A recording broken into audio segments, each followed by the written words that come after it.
தமிழ்நாடு அரசு நியாய விலைக் கடை பணியாளர் சங்கம் சார்பில் நேற்று ஆர்ப்பாட்டம் நடைபெற்றது. இதற்கு மாவட்ட தலைவர் தாமரை செல்வன் தலைமை தாங்கினார்.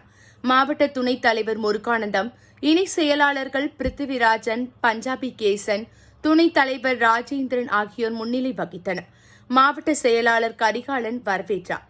தமிழ்நாடு அரசு பணியாளர் சங்க மாநில துணைத் தலைவர் ஆறுமுகம், தமிழ்நாடு அரசு நியாய விலைக் கடை பணியாளர் சங்க மாநில துணைத் தலைவர் ராமலிங்கம், தமிழ்நாடு அரசு பணியாளர் சங்க மாவட்ட தலைவர் சிவகுருநாதன் மற்றும் மாவட்ட துணைத் தலைவர் தமிழரசன், வட்ட தலைவர் பிரகாஷ் உள்ளிட்டோர் பலர் பேசினர்.